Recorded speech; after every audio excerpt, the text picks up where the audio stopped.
dans ce nouveau late du Book Talk avec du coup notre invitée très spéciale, Maloria Cassi, donc autrice chez Hugo Roman. Et que j'imagine que quand même tout le monde connaît plus ou moins. Mais je vais te laisser déjà te présenter un petit peu, donc voilà, ce qui tu es, ce que tu fais, depuis combien de temps, etc. Voilà, je te laisse faire.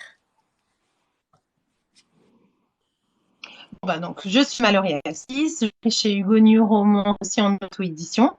J'écris depuis environ 9 ans et je suis éditée depuis 7 ans maintenant avec en tout premier lieu la saga Cooper Training, celle qui m'a fait connaître auprès des lectrices de Hugo New Romance. Et ben depuis, voilà, j'enchaîne finalement un petit titre tous les ans et j'ai fait une petite pause l'année dernière pour écrire la trilogie de Palisade Park. Voilà. Alors, on reviendra. J'ai tellement de questions, je sais même pas par laquelle commencer. Mais du coup, j'imagine qu'on va quand même commencer par Palisade Park, qui est du coup ta dernière Oui. trilogie. Alors bon, déjà, pour ceux qui ne l'auraient pas encore lu, est-ce que tu peux nous en parler un petit peu? De quoi ça parle? Qu'est-ce que c'est? Palisade Park, c'est une résidence en fait. C'est une résidence de 3 immeubles qui vient de finir d'être construite à Santa Monica. Donc on est en Californie, le soleil, ça sentait, ça s'entend même l'été. Et on y suit tous ces habitants en fait qui emménagent plus ou moins en même temps, à quelques jours près. Et on va suivre le quotidien de ces habitants entre leurs nouvelles amitiés, les disputes de voisinage et surtout les romances qui vont se créer entre voisins. Quelles ont été tes inspirations pour venir avec l'idée de cette saga? Bon, alors je suis un petit peu plus vieille que toi, je pense. Donc il y a déjà la série Melrose Place que j'ai regardée en étant ado. Je pense que j'étais ado. Et il y a la série Desperate Housewives, tout simplement. C'est ces quartiers à la Wisteria Lane où finalement tu te rends compte qu'il y a toujours des histoires de voisins. Alors il y a les histoires d'amour, il y a les amitiés, mais il y a aussi les querelles, les disputes, les problèmes qu'on rencontre nous aussi dans notre vie avec nos voisins. Et tout est parti en fait de cette idée-là de créer un espèce de huis clos dans une résidence sécurisée et de voir comment, en mélangeant un peu finalement, parce on y suit des familles qui ont des enfants, on y suit des célibataires, on y suit des couples sans enfants. Il y a une famille recomposée aussi où les deux demi-sœurs ne s'apprécient pas forcément. Et voilà, de mélanger tout ça, un peu cette mixité et de voir ce que ça donne. Et du coup, pourquoi avoir choisi donc un lieu aux États-Unis au soleil plutôt que par exemple en France ou un endroit qu'on puisse peut-être Alors, j'aime changer. J'ai écrit des histoires qui se passent aux États-Unis, j'ai écrit des histoires qui se passent en France, j'en ai écrit en Italie, en Irlande. Donc, j'aime changer. Mais le potentiel quand j'ai décidé de mettre un sauveteur en mer, de mettre un pompier, un policier, j'ai vraiment senti plus le potentiel de le mettre aux États-Unis parce que j'ai beaucoup réfléchi à le faire en France, mais finalement, si tu veux, l'image, c'était de mettre, qu'est-ce que j'aurais pu mettre? J'aurais pu mettre le maire d'un village, enfin, tu vois, c'est tout de suite un peu moins sexy quand même, voilà. Donc, voilà, voilà pourquoi je l'ai mis aux États-Unis. je vois. C'est vrai que les États-Unis, c'est tout de suite beaucoup plus attirant que le fin fond de la France. C'est ça, c'est ça. Ok. Et comment ça s'est déroulé du coup ce procédé d'écriture pour les 3 tomes? Parce que du coup, tu as eu un an pour écrire les 3, c'est ça? C'est ça, c'est ça. J'ai eu toute l'année 2022. Donc, en fait, j'en ai discuté avec mon éditrice fin 2021 de cette idée de trilogie, voir déjà si eux étaient intéressés, si l'idée leur plaisait. Et de là, on a posé les dates. Donc j'ai eu un an, voire ouais, même un peu plus à l'avance, les dates auxquelles je devais remettre mon manuscrit du tome 1, du tome 2 et du tome 3 à mon éditrice. Et donc j'avais finalement toujours 3 mois entre les deux. J'ai rendu en avril 2022 mon tome 1. J'ai rendu le tome 2 en juillet 2022 et en octobre le tome 3. Donc en fait, c'est à nous en fait d'être organisés et de pas prendre de retard parce que moi après mon éditrice, si tu veux, elle a pas de raison de me contacter dans l'année. En fait, j'écris, c'est à moi de lui envoyer en temps et en heure et de respecter parce que si tu veux, sur le tome 1, tu as une marge de manœuvre parce que le rendre en avril pour un titre qui sort en janvier, si tu es en retard, c'est pas trop grave. Mais le retard que Ah, non, excuse-moi. Le retard que tu prends, tu le prends sur le tome 3 en fait derrière. ouais. Donc voilà, il faut rester concentré, organisé et pas se dire oh j'ai un an tranquille, je vais chiller devant Netflix. Non non, faut écrire, écrire, écrire tout le temps, tout le temps, tout le temps. C'est un sacré défi quand même. Genre, c'est d'être une pression quand. Oui, C'est un c'est la challenge. première fois que j'écrivais, c'est la première fois que j'écrivais une trilogie comme ça où il fallait les 3 tomes d'affilée. Parce que Mhm. les Cooper Training, ils sont sortis, ben, il y avait d'abord que le tome 1 et j'ai attendu plusieurs mois avant de sortir le tome 2 et le tome 3 c'était pareil. Donc j'avais vraiment eu des temps de pause. Donc je les ai un peu écrits comme des one-shots. Mais là, oui, c'était la première fois que je devais écrire 3 tomes d'un seul coup.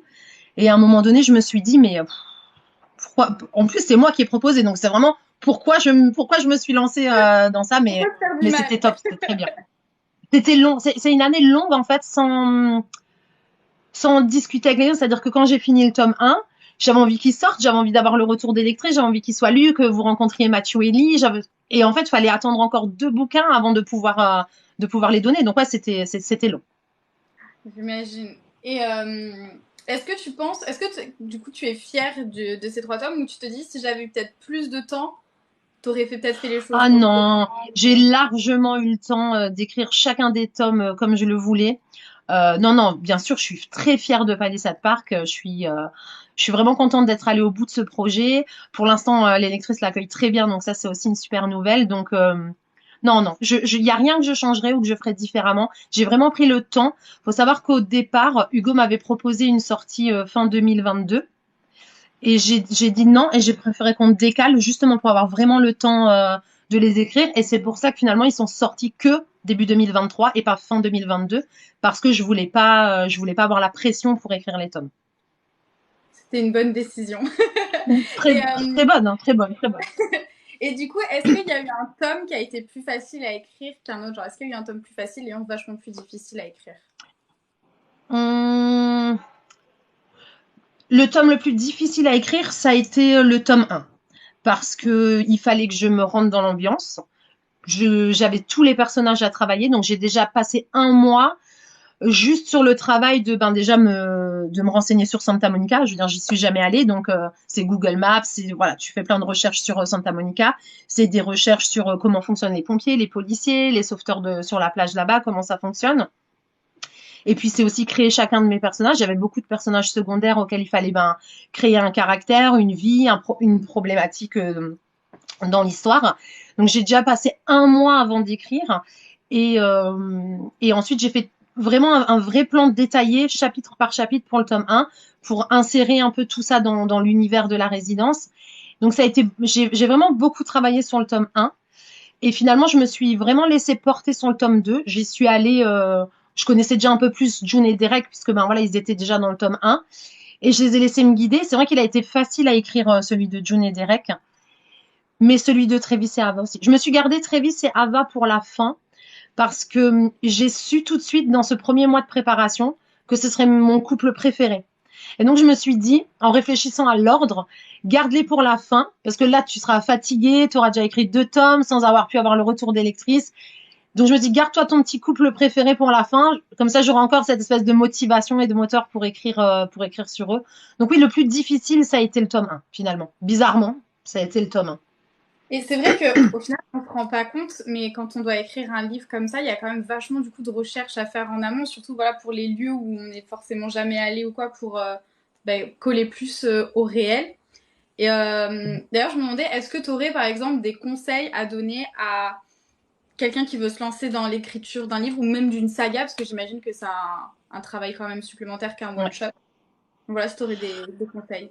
Bah, le premier conseil, c'est d'être prête à se retrousser les manches et à beaucoup travailler, à sacrifier du temps qu'on passait à autre chose à l'écriture.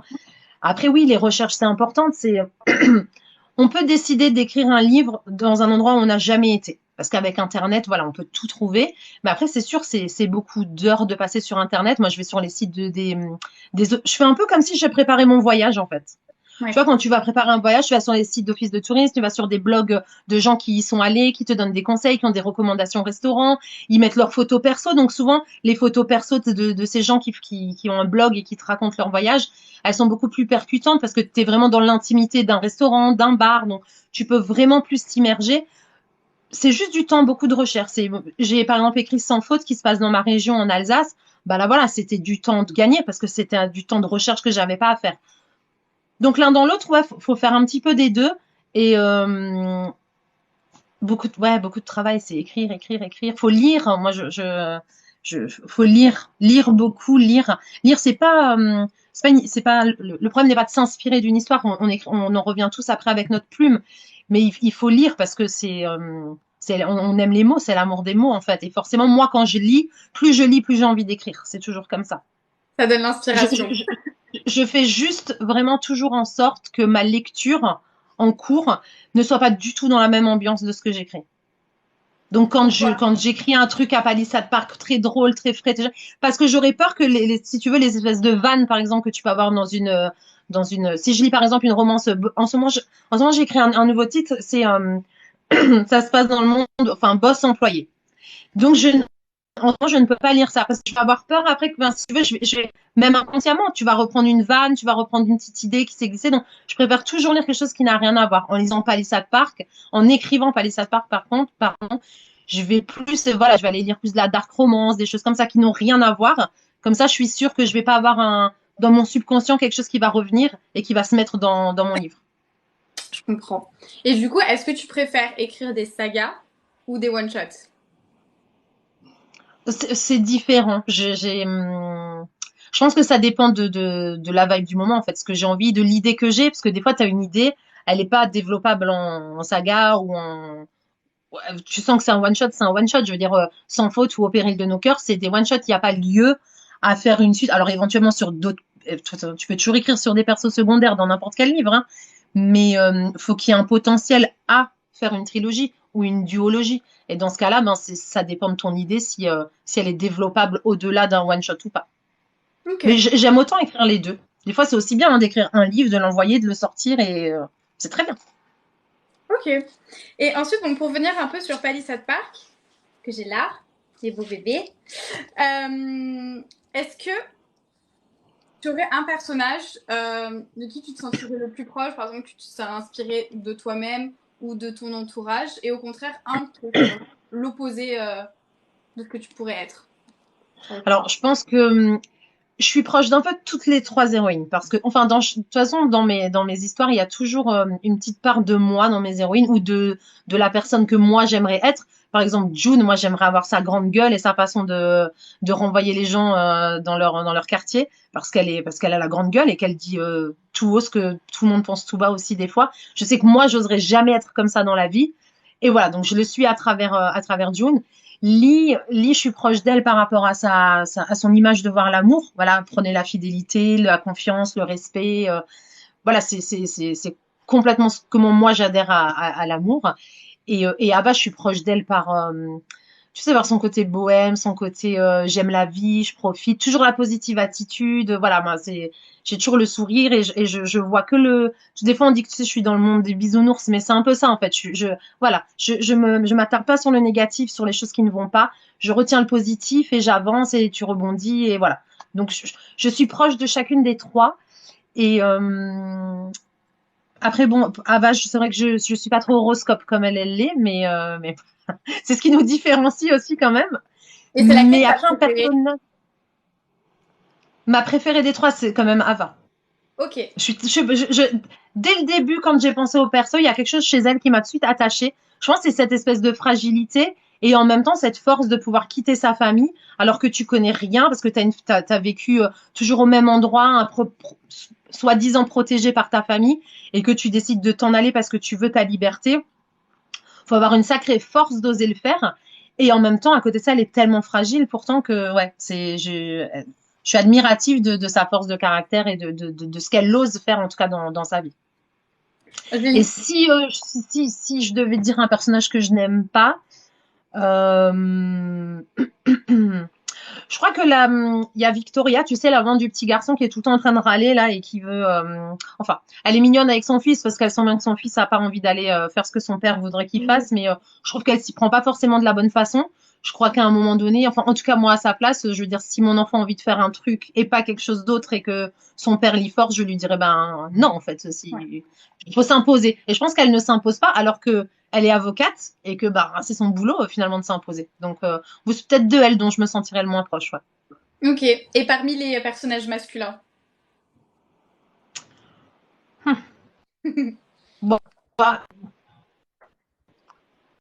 c'est, de toute façon, J'ai fait une autre vidéo où on me demandait avec qui j'embrasse, qui je couche, qui je marie. Et forcément, je me marie avec Travis. Je me marie avec Travis. Travis, c'est l'homme parfait. Travis, c'est l'homme parfait. Mais oui, Matthew et Derek, c'est pas, je veux dire, dans la vraie vie, c'est pas forcément Matthew, ce serait un pote, tu vois, Ouais. ça serait le bon copain parce voilà, il est toujours en train de rigoler, en train de sourire, en train de s'amuser, machin. Et Derek, après, oui, il faut gratter sous la surface pour voir ce qu'il cache. Mais oui, non, mais Derek aussi, je l'aime beaucoup, Derek, mais oui. Les Mais trois. Travis, ouais. Oui, c'est ça. On me demande d'ailleurs quel est ton signe astrologique. Je suis poisson. Comme Trévis. C'est vrai, c'est vrai. Eh oui, eh oui, Du eh coup, oui, eh oui. tu t'y connais beaucoup en astrologie ou genre pareil, t'as dû faire Pas du beaucoup de tout. recherches? Mais voilà, pareil. J'ai dû aller chercher sur Google quel signe est le plus obtus, quel signe est le plus courageux, quel signe est le plus lâche. Enfin voilà, quels sont les signes qui ne vont pas ensemble et quels vont ensemble. Oui, pareil, de la recherche, de la recherche. Je t'avoue que quand j'ai pensé à faire une fan d'astro, je me suis dit, dans quoi tu C'est te lances beau. encore? T'y connais rien. Non mais vraiment. Et je me suis dit, bon, allez, voilà. Tant pis, c'est du travail, mais voilà, j'avais encore jamais fait de fan d'astro et j'aimais assez l'idée. Mais c'est vraiment parce que j'ai ma plus jeune fille, Olivia, qui adore les signes astro. Elle est toujours en train de parler astrologie, ascendant, machin. Et je me suis dit, tu vois, souvent c'est elle qui me donne des petites idées. Tu vois, on me demandait avant d'où l'inspiration venait. Et là, très clairement, ça vient d'elle à chaque fois qu'elle parlait de signes astro. Je me suis dit, bon, faut que je crée un personnage féminin qui est fan d'astrologie. J'adore. Franchement, c'est ce côté-là d'elle qui m'a fait tellement rire à travers les tomes. En fait, elle est tellement dans son monde. En C'est ça. fait, tout ce qu'elle fait dans la journée, toutes les décisions qu'elle va prendre, ça va être lié du coup à À ce l'astrologie. qu'on lui a dit dans son horoscope. C'est ça. C'est ça. Toutes les C'est trop, décisions trop qu'elle prend, drôle. c'est en fonction de son horoscope. Voilà, l'horoscope du jour décidera si elle va prendre une décision ou pas, ou si. Et finalement, tu te dis bon ben voilà, elle se laisse vraiment influencer par ça, mais elle se raccroche à ça parce que dans sa vie d'avant, c'était la foi que ses parents lui ont plus ou moins imposée qui rythmait sa vie.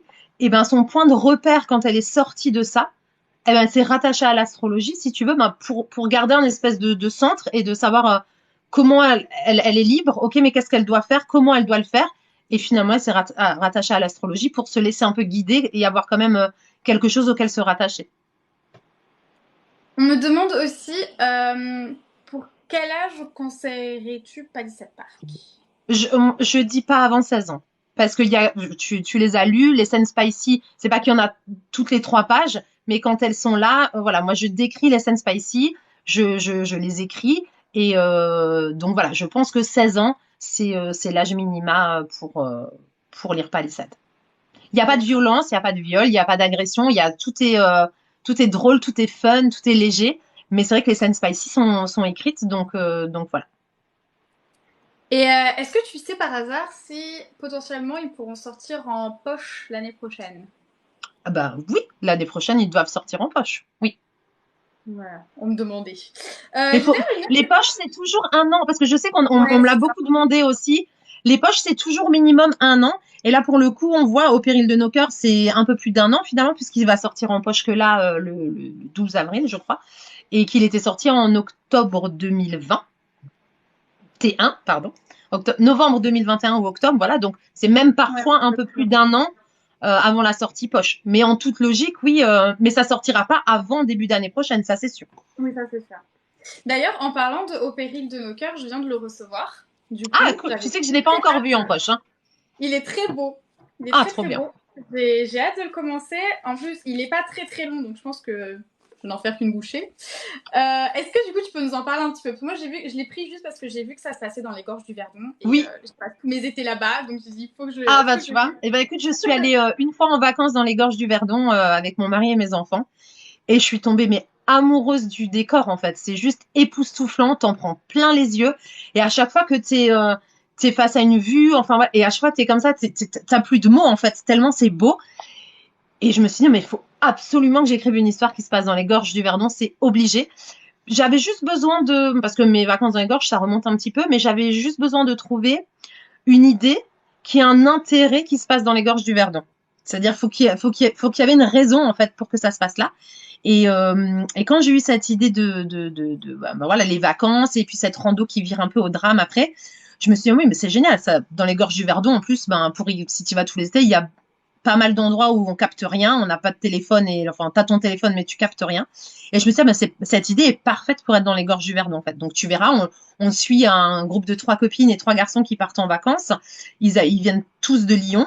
Ils vont se rencontrer au camping parce qu'ils vont être voisins d'emplacement en fait sur le camping. Et ils vont partir faire une petite rando et ça il va se passer quelque chose dans cette randonnée qui font que voilà, ils vont être un peu paumés au milieu de nulle part et ils vont avoir personne il y aura plus de réseau et ils vont rester coincés et il va falloir voir voilà tout le livre. Donc il y a le avant le drame, il y a le pendant et il y a le après parce que finalement ce qui devait être un fleur de vacances, forcément ça a des conséquences par rapport à tout ce qui s'est passé. Et tu te connais mieux, enfin tu te parles de plein de choses et donc voilà, le après est aussi dans le livre. Donc il y a un peu 3 parties si tu veux, le avant, le pendant et le après. Ok, j'ai hâte. En plus, j'ai vu beaucoup de films d'horreur qui se passent en rando qui tournent mal. Bon, Ouais, tu verras l'héroïne à un moment donné, elle devient un peu parano justement pendant qu'ils sont paumés effectivement. ah, j'ai trop hâte de le lire. Mais du coup, on est sur une vibe qui est complètement différente des Palisades Park. Parce que là, du coup, on est plus sur un truc un peu plus drame psychologique, alors que Palisades Park, c'était vraiment Alors plus. c'est un peu drame psychologique oui, mais ça reste un truc drôle quand même, vraiment Ok. très vraiment pour le printemps c'est génial en plus et après, c'est vrai que, comme dans celles qui ont lu les Cooper comprendront ce que je veux dire, c'est que comme dans les Cooper Training, je traite d'un thème de société, en fait. J'aborde un sujet, comme dans Cooper Training, dans Sans faute. Alors, c'est toujours un peu embêtant parce que le thème, je peux pas vous le dire parce que sinon ça vous spoil l'histoire. Dans les Ok. Cooper Training, par exemple, dans les Cooper Training, dans le tome 1, finalement, je thème un peu des préjugés qu'on peut avoir sur le physique des gens. Dans le tome 2, on parle de la monoparentalité. Et dans le tome 3, on évoque le cancer du sein. Dans Sans faute, je traite aussi d'un thème de société, mais que là vraiment, il faut pas le savoir en fait avant de lire le livre, sinon c'est dommage. Et ben là c'est pareil dans Au péril de nos cœurs, par rapport à Marco, il y a le héros, voilà, il a vécu des choses dans sa vie dans le passé qui l'ont amené à adopter un comportement, une certaine attitude et Mhm. qui sont un peu le reflet de certaines blessures que peut avoir Nora, l'héroïne de Au péril de nos cœurs. Et donc c'est finalement justement le après où tout ça finalement va un peu poser problème et il va falloir avancer ou pas ensemble à voir. J'ai trop hâte de lire. Genre, Mais il c'est faut lire pour savoir. Voilà, si je le dis, c'est dommage. intriguant. Ok. Est-ce que du coup, maintenant, tu peux nous parler un petit peu, nous teaser un petit peu tes futurs projets, ce que tu nous réserves pour l'avenir? Alors, ce mois-ci, là, dans le 24 avril, je sors Contre-cœur, que j'ai coécrit avec Flora Harmonie. Donc, on avait déjà écrit il y a 3 ans Contre-coup, quand il y a eu le confinement. Donc, Flora Harmonie, c'est ma bêta lectrice. Hein, c'est toujours elle qui lit mes histoires avant que je les sorte. Elle me pousse toujours à aller beaucoup plus loin dans ce que j'écris. Elle me ménage pas, hein, très honnêtement. Souvent, quand je lui fais lire, tu sais, quand je lui envoie, je sais que je vais prendre cher derrière, tu vois, parce que elle va, non, mais tu vois, vraiment, elle y va pas avec des pincettes. Donc, souvent, il te faut 2, 3 jours, tu vois, pour digérer et te dire, OK, bon, j'ai encore du boulot, en fait. J'ai encore du boulot. Et donc, souvent, on se disait, ah, ça serait vraiment génial qu'on écrive une histoire ensemble. Et quand il y a eu le confinement, ça a été le bon moment, en fait. On était toutes les deux à l'arrêt, enfin, voilà, plus de travail, etc., enfermés à la maison. Et donc, on a écrit Contre-coup, qui est alors, on dit que c'est une dark romance. Je sais que certaines filles lectrices qui lisent la dark romance disent que ça n'en est pas une. Mais si tu veux, il y a quand même des scènes qui sont vraiment pour des lectrices averties. Voilà, si on est une lectrice sensible, il faut pas lire Contre-coup parce qu'il y a vraiment certains chapitres qui sont gênants et qui mettent mal à l'aise, qui te sortent de ta zone de confort. Et quand on a écrit Contre-coup il y a 3 ans, le personnage secondaire de Jamie, le meilleur ami d'Enora, l'héroïne, nous a beaucoup été demandé. Et si tu veux, là, pendant 3 ans, on n'a jamais eu le temps de pouvoir caler nos agendas ensemble pour pouvoir écrire de nouveau en même temps. Et là, on s'était dit, bon, quand je clôture Palisade Park, elle avait sorti une romance de Noël. On s'est dit après, voilà, priorité, c'est d'écrire l'histoire de Jamie. Et donc, en janvier, on s'y est mis. Et donc là, il sort le 24 avril, c'est Contre-cœur. Et on a hâte. Parce que c'est aussi, même si à mon sens, il est un peu plus soft que Contre-coup, il a quand même pareil, certains chapitres qui sont un petit peu, voilà, qui peuvent sortir de la zone de confort des lectrices de romance, si tu veux, quand on lit juste de la romance, tu vois, la romance de Hugo, par exemple, Contre-coup et Contre-cœur, c'est des romances que j'auto-édite parce que ça ne rentre pas dans la ligne éditoriale de Hugo. C'est des romances qui bousculent un petit peu et voilà, qui te sortent de ta zone de confort. C'est vraiment ça. Tu vois, ça te laisse pas, enfin, si ça te laisse indifférente, écoute, il y a un petit souci, mais voilà. Et donc, on a vraiment hâte parce que les lectrices vraiment nous demandaient beaucoup de Jamie. Donc, on espère que même si 3 ans sont passés, elles seront toujours au rendez-vous parce qu'on a un peu tardé à le sortir. Et en ce moment, je suis sur, je viens de démarrer une nouvelle histoire que je voudrais sortir pour cet été. J'espère réussir. Je me mets un peu le challenge là de l'écrire assez vite. Et je suis revenue un peu à mes premières amours justement, où, donc, comme dans Cooper Training, c'est une relation boss-employé. Je suis repartie sur une romance boss-employé et franchement, je m'amuse déjà beaucoup avec. Ça se passera dans le milieu de la télévision, des présentatrices télé, des producteurs, voilà. Et ça se passera à Seattle. Et je suis dedans à fond et j'ai hâte de pouvoir ça. Je me laisse vraiment porter. Alors là, au feeling, j'ai pas de plan, j'y vais, je me mets devant mon ordi, j'écris et ce qui sort et voilà. Donc j'aime beaucoup aussi écrire au feeling. C'est bien de préparer, mais c'est bien aussi d'écrire au Mhm. feeling. Ok, Et et j'espère, en dernier projet 2023, j'espère réussir à boucler une romance de Noël. oh, trop cool. Ouais, j'ai très envie d'écrire une romance de Noël et bêtement, début 2022, je me suis dit, ouais, les 3 tomes, tu les écris facile et tu fais une romance de Noël en plus. Mais en fait, ça n'est pas passé comme ça. Mais voilà, donc j'ai déjà un peu avancé sur ma romance de Noël. J'ai écrit presque la moitié parce que dès janvier, je m'y suis un peu mise en parallèle de Contre-cœur avec Flora. Et là, pour l'instant, je l'ai laissé un peu de côté pour qu'on puisse terminer Contre-cœur. Et j'ai eu cette idée de romance boss employé qui est passée prioritaire. Tu vois, des fois, les persos qui viennent te parler, tu les contrôles pas. Mais voilà, j'espère vraiment réussir à la boucler, à la faire la romance de Noël, ça va être cool. Ah, trop bien. Et est-ce qu'on pourrait peut-être espérer dans un futur proche ou lointain une suite à Palisade Park? De Ah, Palisade Park. écoute, je suis la première à avoir envie d'écrire toutes les histoires auxquelles j'ai pensé entre les restes des voisins. J'adore voir vos suppositions de couple parce que c'est pas forcément toujours comme ça que moi je l'avais imaginé. Mais tout ce que je peux dire, c'est que dans Palisade Park, il y a un personnage secondaire qu'on voit gentil, mais si ça se trouve, il n'est pas gentil. Et il y a personne qui se méfie de lui. Et j'aimerais beaucoup écrire un tome 4, un tome 5, un tome 6, voilà. Mais tout ça, tu sais, voilà, c'est des choses qui sont plus entre mes mains, en fait. C'est entre les mains des lectrices. Ben, si vous en avez envie, si celles qui lisent les 3 tomes et si plus elles sont nombreuses, plus il y a de chance. Voilà, là, on est dans les dures lois des chiffres, hein, très honnêtement, Ouais. c'est vraiment ça. On va pas se le cacher, hein, voilà, c'est ça. Donc on verra, j'espère. En tout cas, moi, j'ai de quoi faire. Je sais sur qui j'ai envie d'écrire, et donc voilà. Et puis surtout, on ne sait pas pour ses faux billets à la fin de tome 3 Mais oui, de mais Palisade oui. Park. Bah oui, du coup, ça Voilà. laisse tellement d'ouverture pour plein de choses. C'est comme ça, on sait déjà que l'enquête va pouvoir se poursuivre, tu vois. C'est vrai. Trop bien. Bon, bah, du coup, ceux qui sont présents dans le live, allez tous acheter Palisade Park pour qu'on puisse avoir une Voilà, suite. exactement. Et j'avais une question aussi, bah, du coup, par rapport à Contre-coup, etc. Donc, du coup, j'ai Mhm. compris pourquoi. Parce que justement, en fait, quand tu m'avais envoyé un message sur Instagram, je me demandais pourquoi c'était en auto-édition et Oui. pas avec Hugo. Et pourquoi est-ce que tu l'aurais pas, par exemple, proposé à une autre maison d'édition qui a une ligne éditoriale qui se rapprochait peut-être plus? Parce que je suis 100% fidèle à Hugo New Romance, tout simplement. Ok. Vraiment, Ok.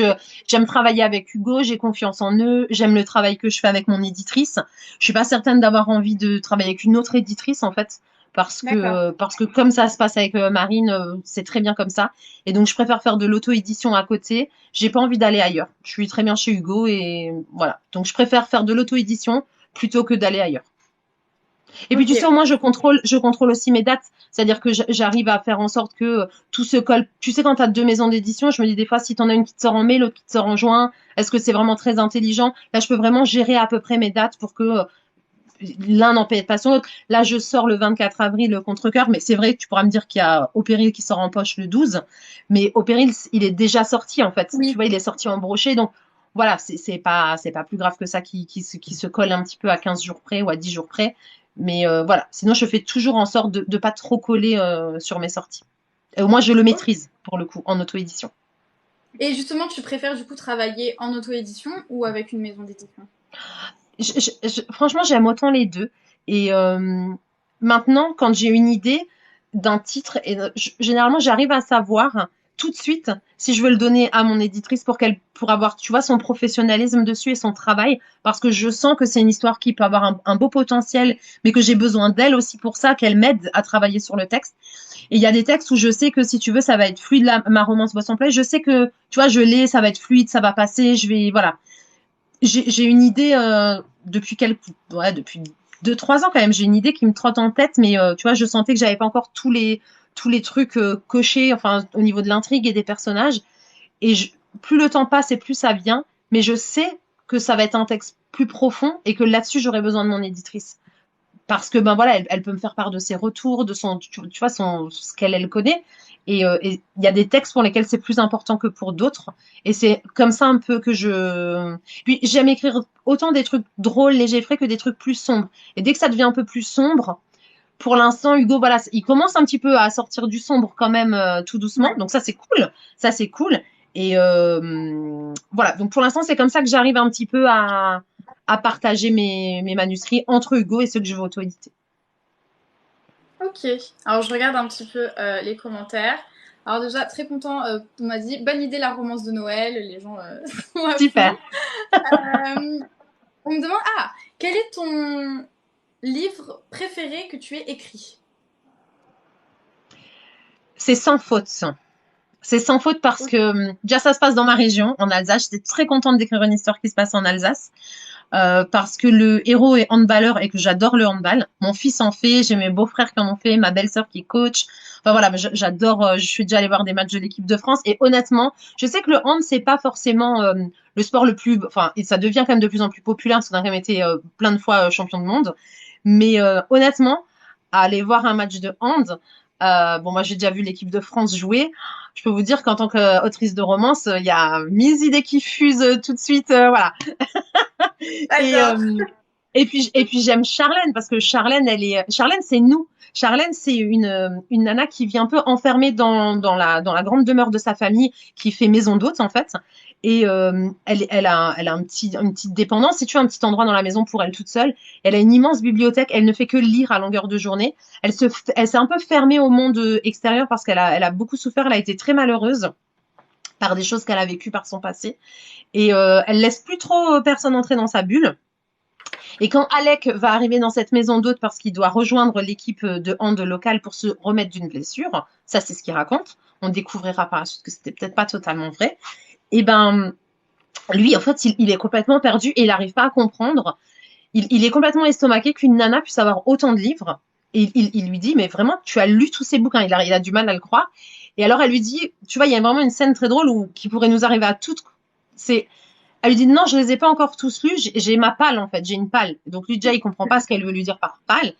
Et donc il lui dit donc en fait t'as pas encore tout lu, mais tu continues d'acheter des bouquins. Il comprend Ouais, pas le et concept. Voilà, c'est ça. Ouais, et en fait, vraiment il lui dit à un moment donné il comprend qu'en fait elle vit sa vie à travers des livres plutôt que de vivre réellement sa vie. Donc il va un peu la bousculer pour la faire sortir, pour la faire bouger, pour comprendre aussi pourquoi elle se renferme. Mais lui aussi, en fait, il a des choses qu'il cache. Et à un moment donné, ben, Charlène, elle va aussi aller gratter un petit peu pour voir ce qui se passe. Et voilà, il y a vraiment un sujet de société que je traite dans Sans faute, que je ne peux pas dire parce que ça gâcherait l'histoire. Mais à chaque fois, vraiment, je reçois des messages où on me dit, on voit pas assez ce sujet traité en romance. Ça me tient particulièrement à cœur parce que quand on a fini l'histoire et qu'on lit les remerciements, on comprend pourquoi j'ai écrit sur ce thème-là. Et je suis vraiment très très contente de l'avoir fait. Et ouais, c'est vraiment mon livre préféré. Et tu vois, c'est même celui que je recommande à des lectrices plus jeunes que 16 ans, parce que c'est mon roman aussi le plus doux. Il y a peut-être 2 ou 3 scènes un peu spicy, mais elles sont beaucoup plus douces et édulcorées que dans Palisade Park. ok. Donc, tu vois, même pour un peu plus jeune, sans faute, c'est une très bonne lecture, déjà. Et est-ce que tu pourrais t'essayer à d'autres styles, à d'autres genres que la romance? Ou c'est vraiment ton domaine de prédilection? Pour l'instant, je m'en sens pas l'envie. Je trouve qu'il y a déjà tellement de sous-genres dans la romance à tester. Mm. Même la romance fantastique, tu vois, moi j'adore lire de la romance fantastique, mais je suis tellement admirative des autrices qui écrivent de la romance fantastique parce que ça demande un tel boulot, tu vois, on parlait avant de travail, juste d'aller chercher sur des villes, mais quand tu dois créer un monde avec des règles, avec des pièges et des machins, à chaque fois, quand je lis des livres, je me dis, oh, j'aimerais tellement avoir la capacité d'inventer des trucs comme ça, dingue. Mais non, je me sens pas forcément l'envie pour l'instant de lire autre chose, d'écrire autre chose, pardon. Je suis bien dans ma romance. J'ai encore plein d'histoires qui ont envie de naître. Donc, pourquoi pas tenter la romance fantasy un jour? Mais pour l'instant, non. Je me vois Ok. pas essayer un autre genre. Ok. Bizarrement, Est-ce dès que que je me tu... suis mise à écrire, ça a toujours été la romance. Tu vois, je me suis pas posé de questions Ouais. sur qu'est-ce que j'avais envie d'écrire. Je suis d'instinct, parce que je lisais aussi déjà de la romance avant. Donc, forcément, Oui. d'instinct, je me suis mis sur la romance et depuis, j'ai pas changé. D'accord. Merci. On me demande aussi, est-ce que tu aurais un auteur favori? Ah, ça, c'est dur, mais en ce moment, dernièrement, vraiment, enfin, ça fait peut-être 2 ans maintenant, j'ai découvert Mariana Zapata, que j'adore tellement parce qu'elle est, déjà, elle est super forte, en fait. Elle te fait des slow burns qui durent 450 pages. Je sais pas si tu as déjà lu un Mariana Zapata, mais elle Non. te... Et franchement, elle te fait... Chacun de ses livres, c'est des slow burns. Donc, vraiment, le livre fait 500 pages et t'attends 450 pages, quoi. Mais t'es récompensé à la fin. C'est phénoménal. Et puis, elle est hilarante. Moi, j'ai lu Culti de elle. C'est des barres de rire, c'est à mourir d'eux. Ça se passe dans le milieu du football féminin déjà, donc c'est super original. Et si tu veux, c'est un peu comme si, ben toi, depuis gamine, t'as envie de devenir footballeuse, t'as vu Zidane à la télé toute ton enfance, et quand enfin tu commences à percer, et tu rejoins un espèce de grand stage national, et ben c'est lui ton coach en fait. Et tu te rends compte que ce mec, c'est un gros enfoiré en fait, tu vois. Et donc la nana, elle est complètement déçue. Elle rencontre son idole, il est son coach, va devenir son mentor. Et en fait, c'est un connard. Elle se dit, mais c'est pas possible. Et l'histoire d'amour, elle est magnifique, mais tu l'attends à la toute fin. Mais je trouve qu'elle a une capacité, une facilité à te montrer les choses, comment elles évoluent petit à petit entre eux, sur ce qui va les rapprocher, etc. C'est magnifique. Et j'ai lu chacun de ses livres qui a été traduit en français. Et j'attends que je ne sais plus qui est sa maison d'édition, mais qu'ils traduisent le prochain parce qu'elle en a tellement, mais je crois qu'il y en a 6 ou 7 qui sont traduits en français et je ne lis pas l'anglais. Je vais peut-être m'y mettre juste pour ça. Mais après, mon livre préféré, c'est Avant toi de Jojo Moyes, qui est, Avant toi, il est tellement magnifique. J'ai pleuré, je crois, pendant des jours, même après, tellement ça m'a touchée Il et est émue. horrible. Après, j'ai eu une grosse période au tout début, où j'ai commencé à lire de la romance. J'ai adoré Jay Cronover. Ça me dit rien. Elle a écrit la saga Marketman et Bad. Ok. Et j'ai adoré. Après, j'ai trouvé que on revenait, c'était souvent un peu le même schéma, mais lire un Jake Hoover, c'est toujours sympa. Et après, ben, Colleen Hoover, hein, forcément, moi, je suis une grande fan de Colleen Hoover. À chaque fois, elle me fait des émotions. C'est-à-dire, quand je démarre un de ses livres, je fais en sorte d'être sûre d'avoir le temps, tu vois, de le boucler parce que je sais que je vais avoir envie de connaître la fin jusqu'au bout. Elle est très, très forte. Et même quand elle écrit Ouais. du fantasy ou du thriller, elle est impressionnante, quoi. Une, une grande autrice, vraiment. J'ai pas besoin de le dire pour qu'on le sache, hein, mais voilà. C'est fan absolu de C'est vrai Colleen Hoover. qu'elle Je sais est... que quand je vais la lire, je sais que ça va être un coup de cœur. Je le sais. Et à chaque fois. Et j'arrive même pas à te dire lequel est mon préféré parce qu'ils sont tous époustouflants, en fait. Moi, j'ai eu une déception et d'ailleurs qui m'a... Je me suis brouillée avec elle. Ah J'ai merde, j'ai lequel? lu en novembre, j'ai lu Ugly Love. Ah, mais tu sais que quand tu m'as parlé d'une déception, dans ma tête, je me suis quand même rappelé que Ugly Love, je l'ai. Ouais. Tu sais que je J'ai m'en pas... souviens même plus trop, je l'ai lu il y a très longtemps, mais je sais que il fait pas partie de mes coups de cœur quand même, c'est vrai. C'est vrai, je suis d'accord avec toi. En plus, moi, les livres de Colleen Hoover, à la base, je les lis en anglais. Donc, Ugly Love, j'ai lu en anglais. Ouais.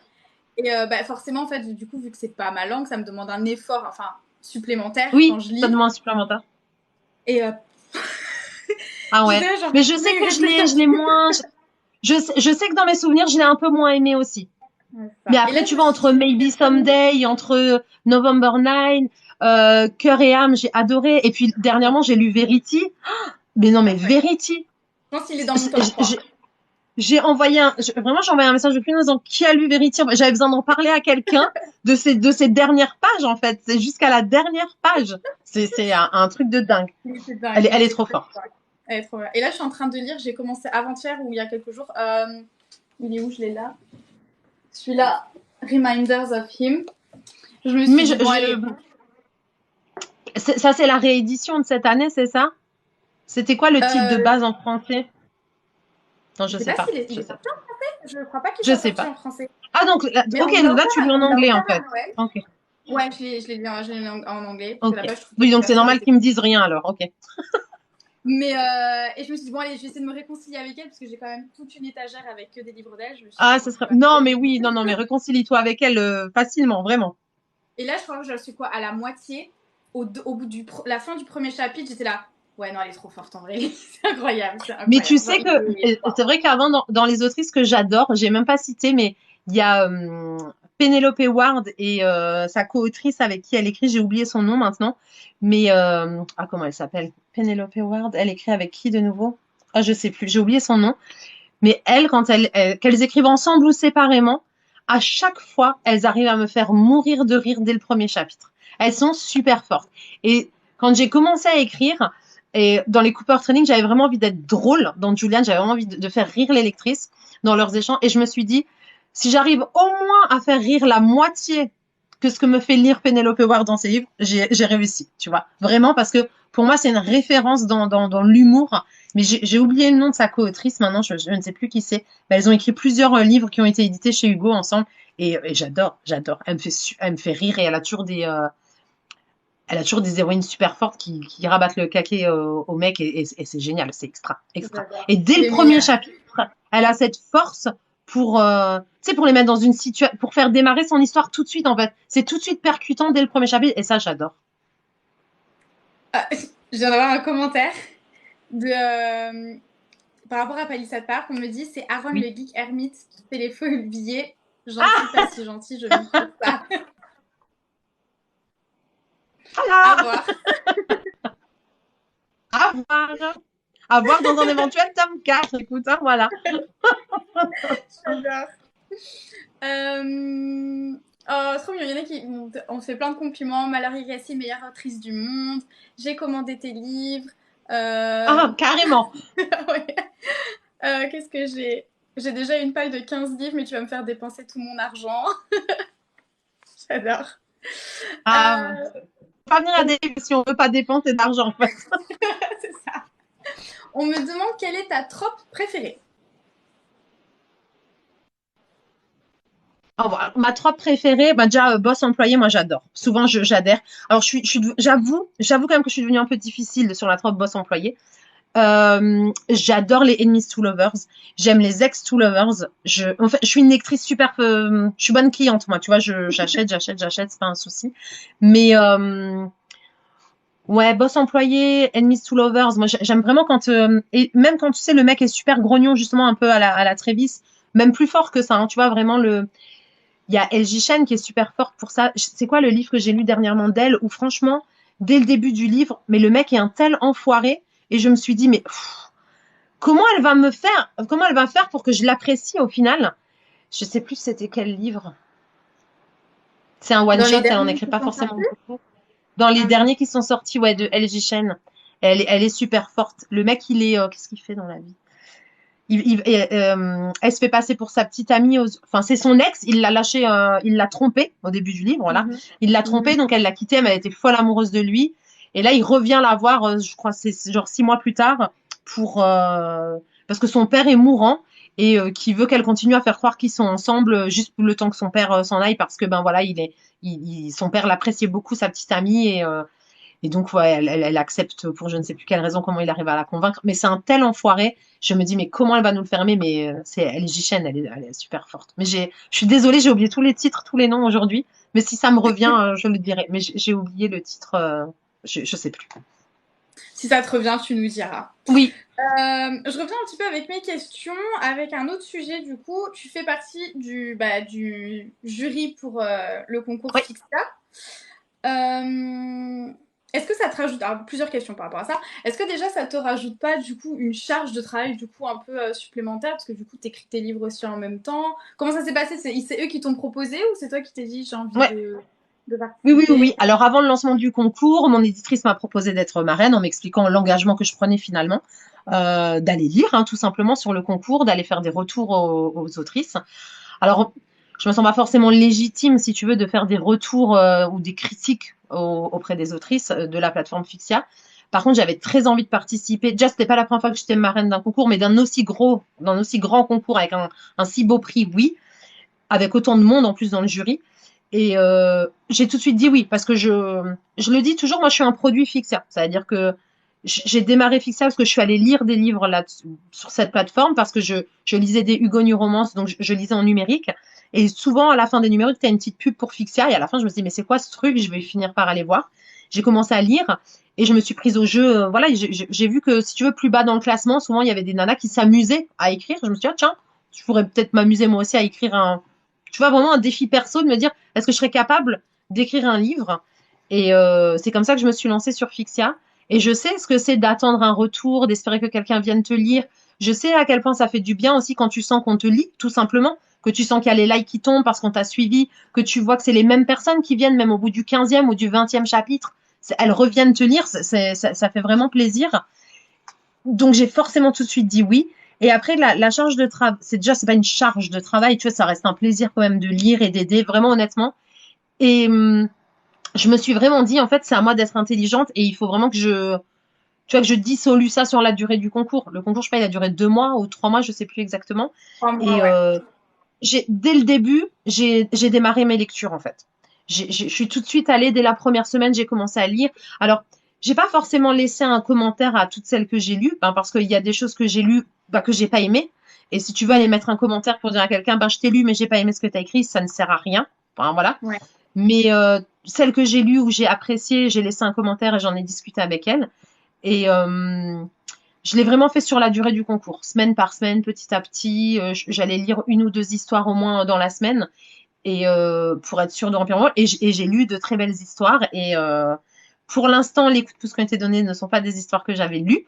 Et je croise les doigts pour les quelques histoires que j'ai lues et que j'ai beaucoup aimées, en espérant qu'elles puissent devenir coups de pouce elles aussi. En tout cas, ce que je peux te dire, c'est que un concours, ça se joue sur la durée. C'est-à-dire que là, je crois qu'il reste une semaine au concours. Ouais. Il y a eu quoi, 2 ou 3 coups de pouce, et faut pas se dire que c'est mort, en fait. Faut continuer à publier, continuer à être présente, ne serait-ce que pour les lectrices, pour vos personnages aussi, pour pas les laisser comme ça en plein milieu de quelque chose. Et puis pour vous, parce que quand on termine un manuscrit, le travail, il est loin d'être terminé, en fait. Donc, si on abandonne maintenant sans avoir même terminé son histoire, en tout cas, c'est qu'on n'est pas encore forcément prêt pour l'aventure. Parce qu'aller jusqu'au bout, après, il faut encore penser qu'il faut retravailler le manuscrit, il faut le relire, il y a les fautes. Il y a tellement de boulot encore après que là, c'est que la partie émergée de l'iceberg, en fait. Il y a encore tellement à faire. Donc, si on baisse déjà les bras tout de suite là maintenant, c'est qu'on n'est pas prêt, et donc faut continuer. Et voilà, il reste une semaine. Ok, il reste une semaine. Donc, potentiellement, c'est encore une semaine de chance pour pouvoir intégrer la finale, peu importe son classement, avec les coups de pouce. Et très souvent, ça se joue tout à la fin. Le premier concours où j'ai été en finale, il y a ma copine Margie No Name, avec qui j'ai écrit Comme une ombre au tableau, qui était sur ce concours. Et le dernier jour du concours, elle a été coup de pouce. Mais genre, il était 15h, 16h, quoi. Elle a été coup de pouce. Donc, vraiment, ça tombe jusqu'à la toute fin. Donc, il faut garder espoir et pas se dire que tout est perdu. Il faut continuer. Il faut montrer qu'on est là et qu'on y travaille. Est-ce que tu aurais justement, parce que du coup, toi, tu as déjà participé à le concours, tu en as gagné, du coup, des conseils justement pour quelqu'un qui veut se lancer dans un concours Fixia, comment peut-être, par exemple, gérer son temps, comment publier son histoire? Est-ce que tu aurais des petits conseils? Pour moi, le plus important sur Fixia, c'est il faut pas juste demander aux gens de venir nous liker. Ça n'a absolument aucun sens. On va sur Fixia en publiant une histoire pour être lu. Donc, c'est-à-dire qu'il faut attendre des lectures plus que des likes, et qu'on se contrefout de sa place dans le classement. Le classement, de toute façon, avec les coups de pouce, n'a aucune importance, puisque on sait que les éditrices Fixia vont lire tous les débuts de texte. Donc, de toute façon, une éditrice passera sur notre texte quand on le publie. Donc, pourquoi aller faire une course au like? Ça n'a pas de sens. Et puis surtout, à quoi ça sert? Admettons que cette course au like nous emmène dans les 4 premiers. Mais tu as été lu par 10 personnes. 10 personnes, c'est ta mère, ta soeur, ta cousine et j'en passe. Donc forcément, elles ont aimé ce que tu as écrit.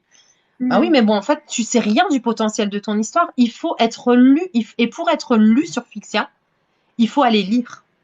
Il Ouais. faut aller lire les autres participantes, il faut aller leur faire un retour. Et voilà, il y a les adopts un lecteur encore, voilà, qui fonctionnent sur le Discord. Il y a plein de moyens d'avoir des lectures. Donc, il faut savoir partager son temps entre j'écris parce que c'est important, il faut que tu écris, il faut que tu avances parce que ben justement si tes coups de pouce tu dois aller en finale, il faut que tu remettes ton manuscrit, donc il faut que tu bosses, il faut que tu écrives. Mais il faut aussi que tu te prennes un temps pour aller lire les autres parce que tu peux pas demander aux autres de prendre du temps de te lire si toi tu le fais pas. Donc il faut vraiment être dans l'échange. Et très honnêtement, la majorité des autrices sur Pixia vont rendre, c'est-à-dire que tu viens, tu les lis, tu leur fais un retour en disant ben voilà, ça j'ai trouvé ça top, là peut-être que ça manquait de ceci ou de cela. Elles vont te le rendre, elles vont elles aussi passer. Alors bien sûr, il y a toujours une ou deux qui vont pas repasser, hein, voilà, c'est pas la fin du monde, faut pas compter. Mais voilà, la majorité vont le faire. Fixa, c'est une communauté d'entraide. Et moi, j'ai les filles que j'ai rencontrées sur Fixia il y a 9 ans, ben, tu vois, aujourd'hui, c'est toujours mes copines autrices, on est toujours ensemble et voilà, tu vois, c'est des liens solides, quoi. Donc, il y a de quoi créer de belles amitiés et c'est surtout des filles qui t'aident toujours aujourd'hui, quoi, qui sont toujours là, qui sont toujours présentes et c'est une aventure fabuleuse, en fait, de partager tout ça ensemble. On n'a pas connu tout en même temps l'édition, mais tu partages toute cette expérience et c'est ce qui fait de nous ben, des auteurs aujourd'hui, ouais. Donc, il faut vraiment se mettre dans la communauté et aller lire pour être lu et partager en fait tout ça. Et pas le faire tout seul dans son coin en demandant juste qu'on vienne mettre un like. Ça n'a pas de Ouais. sens. Donc c'est quand même un sacré investissement en fait. Hein.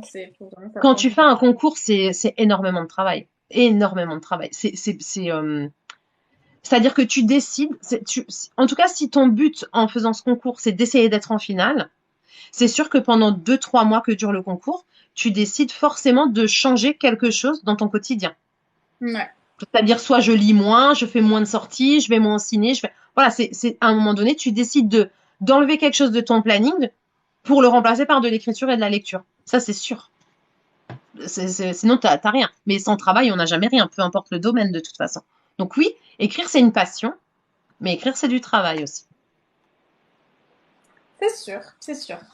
Ok, merci bien pour tous tes conseils. J'aurais une dernière question avant qu'on passe au full questions-réponses avec les Oui, commentaires. Tu seras du coup au rendez-vous pour le FNR cet oui. hiver. C'est la première fois que tu participes au FNR ou pas? Non, j'ai déjà fait Lille, Reims, Nice. Oui, ouais, Et Lille, Reims, Nice. Nice, ok. Et du coup là, Strasbourg, du coup dans ta région en plus. Exactement, oui. Trop cool. Trop contente, trop content. En plus, on fait un spécial Noël, ça pouvait être que à Strasbourg, on est la capitale de Noël. Enfin voilà, c'était forcément chez nous. Trop cool. Oh, par contre, je suis un peu deg parce qu'il n'y aura pas encore les décorations de Noël.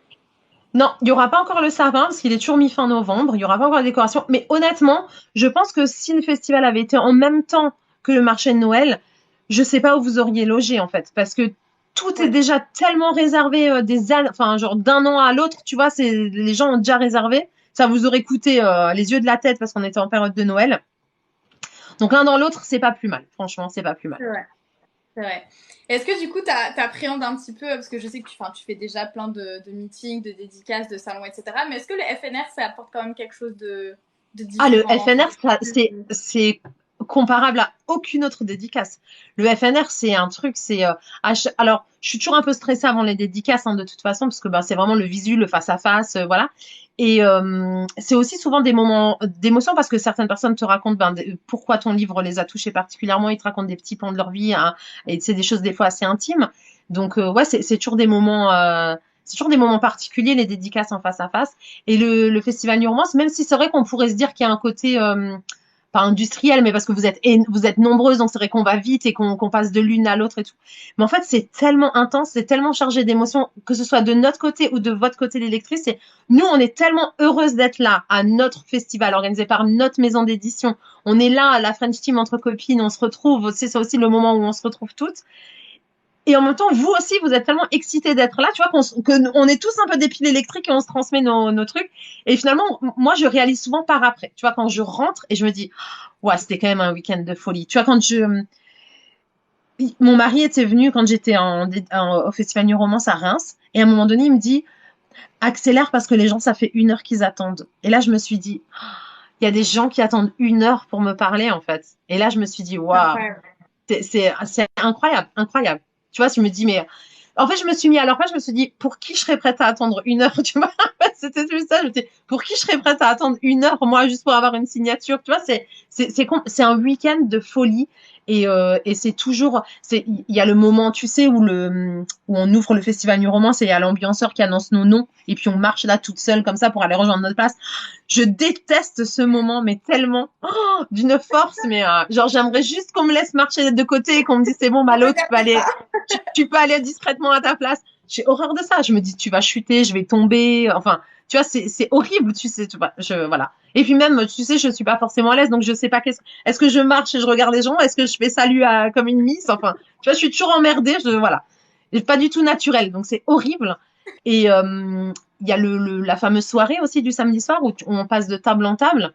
Alors, j'adore parler, j'adore discuter, mais c'est vrai que quand tu arrives à une table, tu sais jamais vraiment comment tu vas être reçu. Donc là, maintenant, ça va. J'ai déjà fait 3 festivals, mais t'arrives à des tables où, bah, en fait, personne te connaît, quoi. Quand on te Ouais. connaît pas, c'est quand même compliqué. Donc là, ça va, j'ai un peu la tchatche. Donc moi, à l'aise, je vais me présenter, je vais dire qui je suis, qu'est-ce que j'ai écrit, et puis souvent, tu sais, pour détendre la séance, je leur demande qui elles auraient aimé avoir. Et comme ça, je me dis, tu vois, si c'est vraiment tu vois, une copine autrice dont je suis très proche, je vais leur dire, bon, je vous la ramène après, et comme ça, elle m'aime bien, tu vois, voilà. Ah, Tu vois, j'adore. genre, ah, ok, Et bon, on voulait pas Malo, mais finalement, elle nous a ramené CS Quill, c'est bon, allez, allez, on lui pardonne. Mais justement, je parlais avec qui je parlais? Avec Elena ou Gigi? Je sais plus. Enfin, une des deux de Hugo. Et Mhm. elle disait justement qu'ils allaient peut-être changer ça, le Oui, truc des roulements de bah, table ça a et été tout. annoncé. Ça a été annoncé, hein, on passera plus de table en table, effectivement, mais il y a une soirée qui est organisée le vendredi soir, je crois, à la place. Enfin, voilà. J'ai pas Ouais. tous les détails, mais c'est vrai on ne passera plus de table en table, on rejoindra la fête après, avant la remise des prix.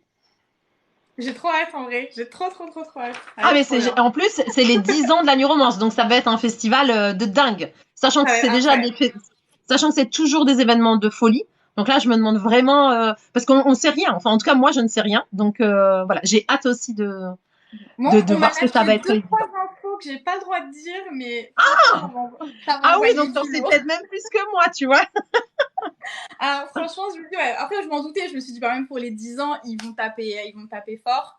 Grave. Mais ça va être incroyable. Et aussi, on va pouvoir te retrouver au Salon du Livre, non? À la fin du mois? À Paris? Oui, À Paris? Ouais. j'y suis le samedi après-midi, de je ne sais plus quelle heure à je ne sais plus quelle heure. Je crois que c'est 14-17 ou 15-17, un truc comme ça. Mais ça a Ok. été partagé sur le compte de Hugo. On est tout plein d'autrices à être en dédicace. C'est top. Donc, on Ça n'a va pas être un forcément bon tous des événement, ça créneaux aussi. très longs. Mais par contre, ça permet vraiment de faire que tout le monde puisse passer. Et ça, c'est top. Parce que je pense qu'il va y avoir énormément de monde. Donc, pareil, je sais pas trop comment ils vont gérer. Parce que justement, comme tu dis, vous avez quand même des petits créneaux. Écoute, Livre Paris, c'est enfin, à l'époque, c'était le Salon du Livre de Paris. C'est c'est là où j'ai fait ma toute première dédicace de Cooper Training Julian. Je voyais mon livre pour la première fois à ce salon. Et j'étais en dédicace, c'était la première fois. Je crois que j'étais là 1 heure, j'ai eu du monde pendant 20 minutes et après j'ai eu presque plus personne. Et c'était génial. C'était génial parce qu'en fait, il y avait rien qui pouvait m'atteindre. Tu vois, j'avais sorti mon Oui. premier livre en poche, j'étais en dédicace à Livre Paris. En fait, c'est-à-dire que j'ai envie de te dire aujourd'hui que même s'il y avait eu personne qui serait venu, c'était pas grave, j'étais heureuse, tu C'est vois. quand Et, content. et c'était top, c'était génial. Donc, revenir en dédicace à Livre Paris, ouais, ça me fait quelque chose parce que c'est là que j'ai dédicacé pour la première fois mes livres. Et donc, ouais, pour moi, même si c'est plus le même salon du livre, c'est quand même un espèce de symbole pour moi, ouais. Bon, bah, j'ai trop hâte. Et aussi, on me dit dans les commentaires, j'avais pas vu, elle va à Vendargue aussi, je crois, en mai. Est-ce que Oui, tu le confirmes? 13 et 14 mai, je suis à Vendargue avec beaucoup de filles de la French Team, effectivement. 13 et 14 mai, je suis à Vendargue. Et si jamais celles qui y vont, j'ai déjà les précommandes qui sont en place parce que j'aurai pas beaucoup de stock avec moi parce que justement, je viens de Strasbourg, donc c'est pas commode.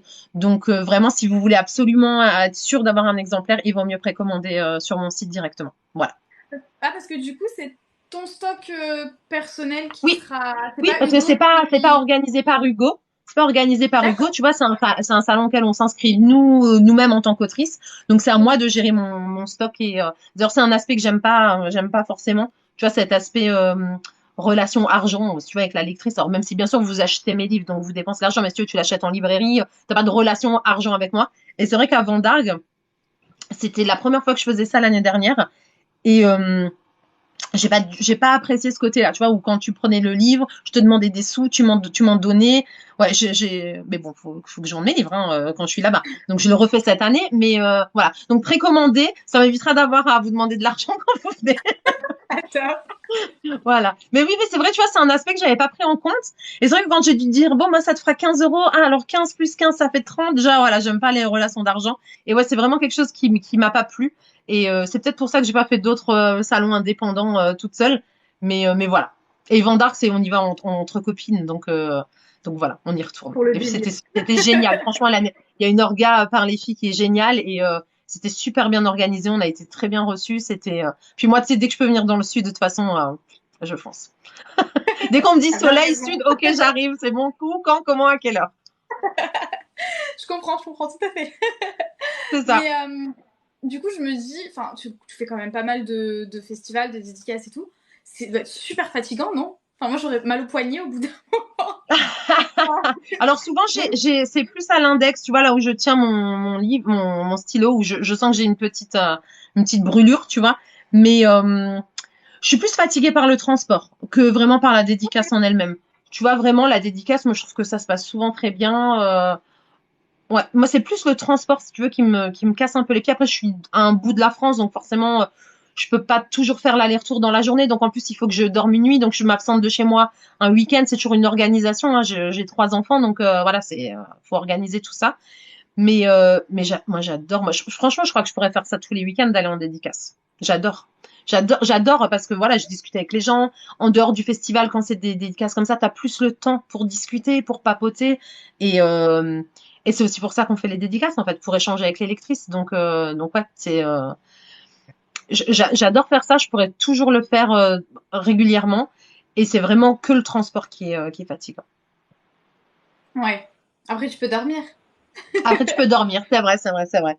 Mais pour le coup, c'est vraiment mon moteur. Tu vois, quand je suis toute seule des fois devant mon PC et que je suis fatiguée, que j'en ai marre et que peut-être des fois les mots ne viennent pas et que je sais pas où t'as tes moments de doute où tu te dis mais en fait ce que t'écris c'est nul, c'est mauvais, voilà, on passe toutes par là.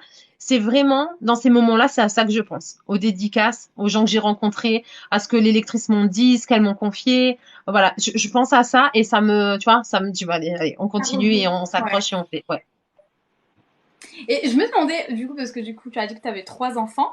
Oui. Est-ce ils ont lu tes livres ou pas? Alors écoute, j'ai une Quand même. fille qui va avoir 20 ans cet été. Elle a lu Sans faute au moment de sa sortie, donc elle devait avoir 16-17 ans à peu près. Il remonte un petit peu, ouais, 16-17 ans. Elle a lu que Sans faute parce que, ben, comme je le disais tout à l'heure, c'est mon plus soft.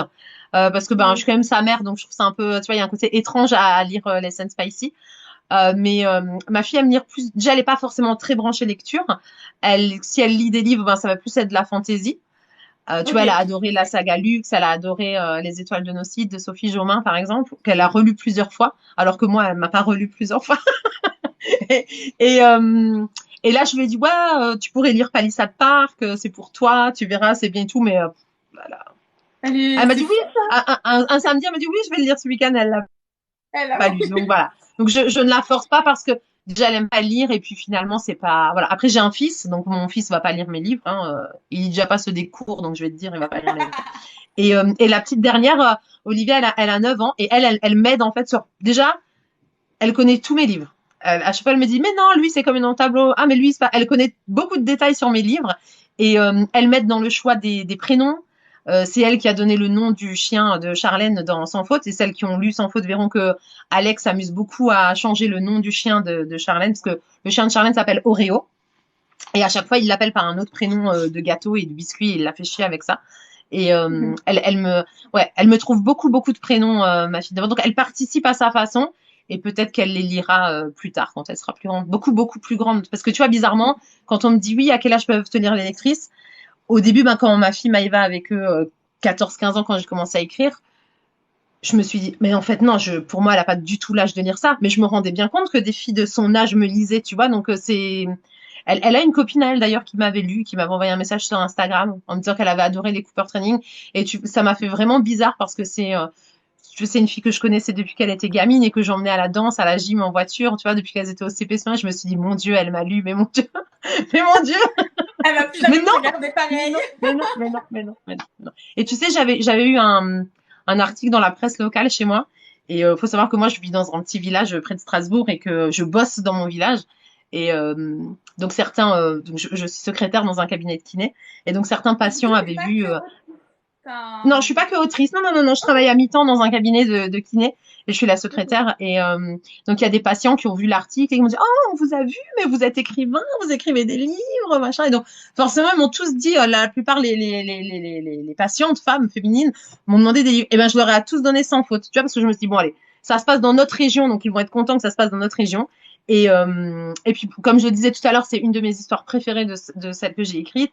Et puis, et puis il y a vraiment un thème, voilà, un peu profond qui est abordé derrière. Et au final, je me suis vraiment posé la question de me dire, est-ce que quand Madame Y de 60 ans me demande pour lire mon livre, est-ce que je lui dis qu'il y a du spicy dedans ou qu'il n'y en a pas Et je me suis dit, ben non, en fait, elle va m'en prendre un, elle le lira, si elle a envie de lire les suivants, elle les prendra. Et vraiment, t'as celles qui m'ont rien dit du tout.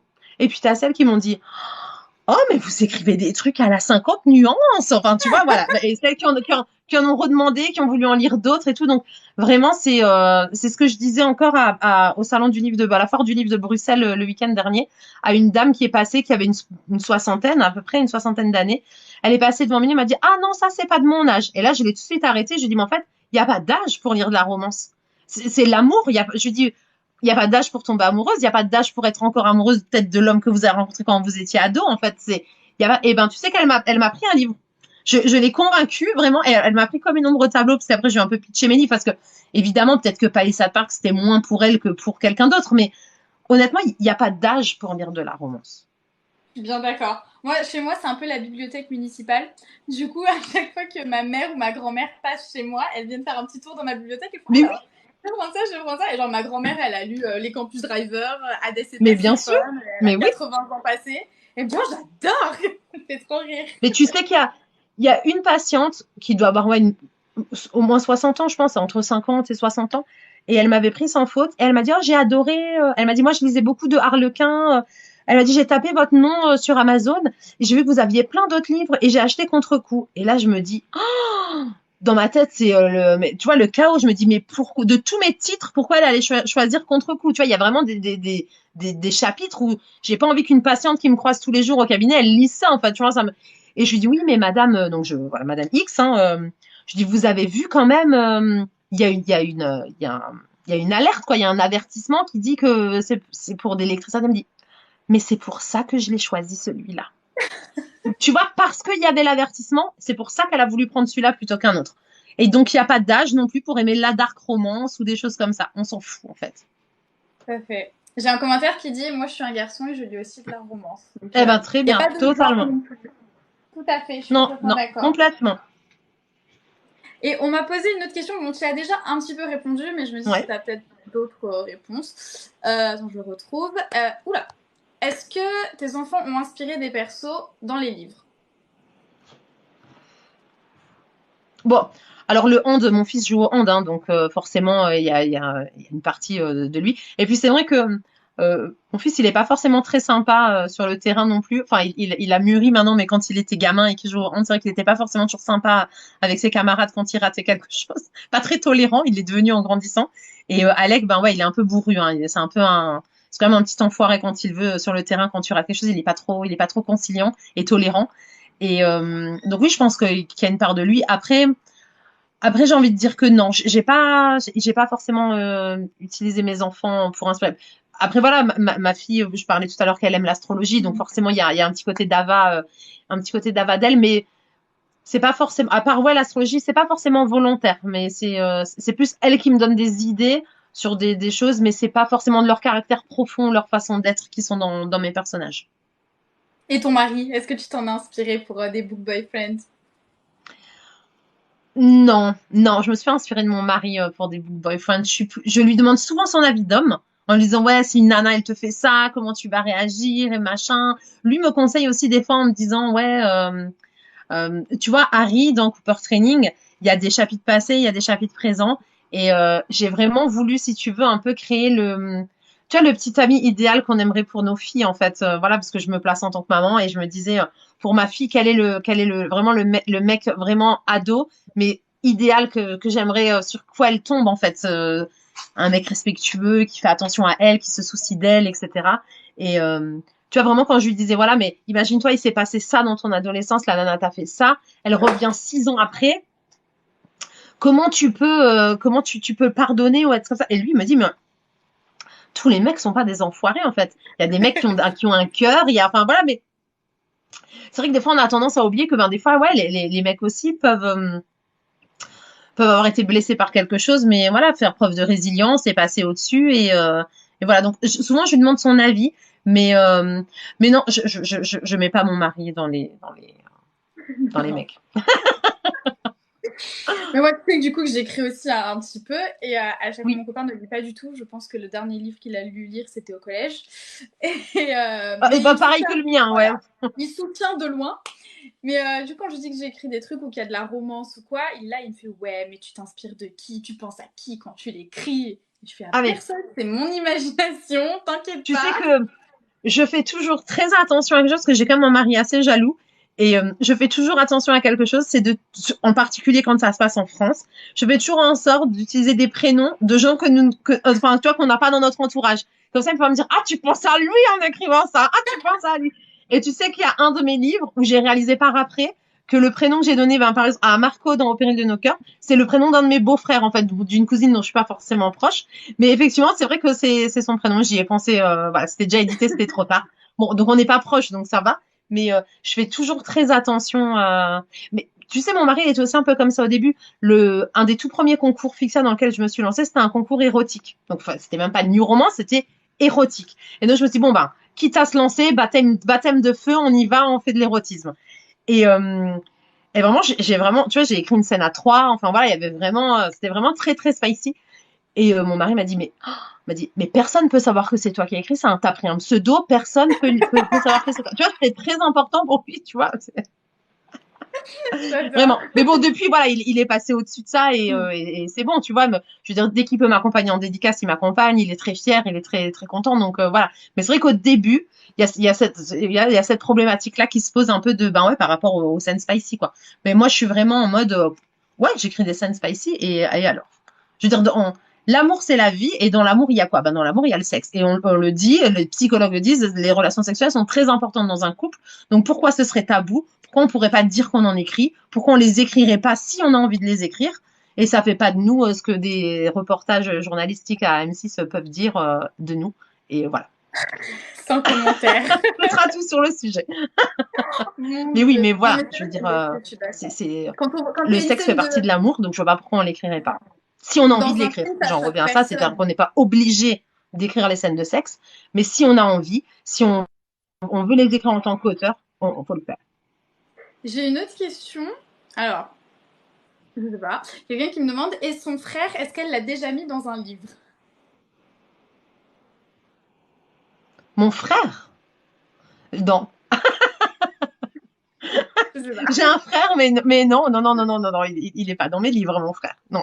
Ok, je savais pas. Quelqu'un est plus au courant que moi. Qu'est-ce que j'ai? Alors, je regarde un petit peu les commentaires. Après, je pense aussi que faire en ce moment, on a tous des blessures. Oh là là, c'est pas des trucs. Hop. Ah oui, j'en avais eu un, je l'ai loupé tout à l'heure. C'était est-ce que tu comptais écrire une romance qui s'inspire d'une émission? J'ai oublié l'émission, c'était quoi? Marie au premier regard. Je suis une grande fan de Marion au premier regard, mais vraiment, j'aime tellement Marion au premier regard. Et évidemment que cette émission m'a donné une idée de romance, mais ce serait Marion au premier regard. Alors, je veux pas dire, j'ai pas envie de dire mon idée complètement parce que j'aurais trop peur que quelqu'un d'autre sorte une histoire après qui se passe comme ça, mais où vraiment le premier regard serait dans un lieu très spécial où c'est pas forcément là qu'on se marie. Voilà, c'est ce que je pourrais dire. Ok. Mais ouais. Mais plus ça serait plus tu vois, une romance sombre. Ça veut dire que les deux ne viennent pas, ils sont obligés de se marier pour quelque chose. Et voilà, ça se passe dans un lieu insolite. Mais elle a pas envie de se marier, il n'a pas envie de se marier, ils ne s'aiment pas évidemment. Donc c'est pas du tout dans le même optique que Marié au premier regard. Mais bien sûr que cette émission, elle me donne envie d'écrire là-dessus. Et surtout, cette émission, je trouve qu'elle t'aide même à façonner des personnages parce que on rentre tellement dans la psychologie des candidats, en fait, de ce qu'ils ont vécu par le passé, de comment ça les a rendus maintenant. Ça peut que t'inspirer des personnages, en fait. Voilà, j'adore cette émission. Toi, bon, un peu la vibe un peu mariage forcé, enemies to lover. Ouais, Un bah, truc comme ça. complètement, voilà. Ouais, j'aime bien. Mais j'ai cette idée depuis ouais, déjà la deuxième saison, je crois. Et tu vois, pareil, il me manque encore un petit quelque chose de plus pour que il me manque du consistant, en fait, pour écrire l'histoire. Mais ça viendra, à un moment ou à un autre. Et voilà. Intéressant. Et du coup, j'ai eu la réponse, enfin, une suite de réponses par rapport à est-ce que tu t'es inspiré de ton frère. La réponse est parce que je suis son frère. Donc en Ah fait, bah c'est voilà. Nicolas. Ah, c'est Voilà. mon frère. Voilà. Bah Je non, sais je ne me plus. suis pas jamais inspirée de toi. Il faut que tu fasses quelque chose de grandiose pour que je puisse m'inspirer de toi. Voilà, c'est un défi. C'est ce C'est qu'il te ça, c'est reste à ça. faire. Je pense que les gens, généralement, les gens pensent que les livres, c'est très innocent.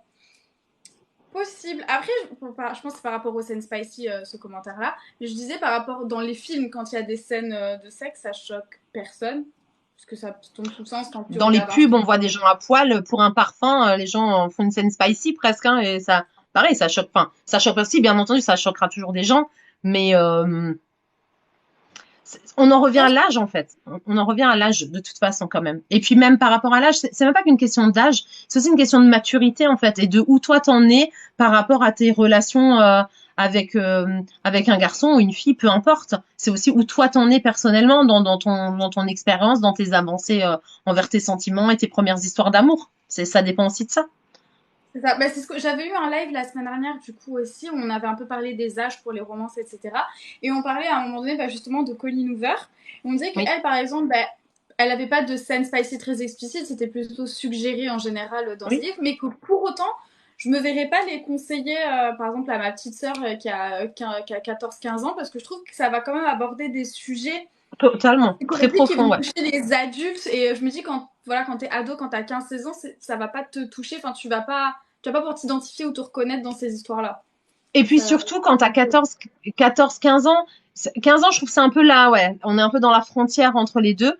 Mais quand t'as 13, 14 ans, il y a de tellement beaux livres pour cet âge-là que je trouve ça dommage de sauter cette étape. C'est-à-dire que si on aime lire, c'est bien de lire du young adulte quand on a 13, 14 ans que de lire du new adulte. Alors que voilà, faut pas passer à côté de ces livres qui apprennent aussi finalement cette façon de gérer un peu ses premières relations. Parce que souvent, justement, comme c'est pour leur âge, c'est vraiment dans ce qu'ils vivent en ce moment, en fait, dans ces premiers émois, ces premiers sentiments, les premiers chagrins d'amour. Donc, ouais, je trouve que c'est important alors de lire plutôt ces livres-là que de lire voilà une relation enemies to lovers boss employé par exemple où ils vont se tirer dans les pattes alors que de toute façon tu es à peine en train de passer ton bac, je veux dire enfin tu vois ouais.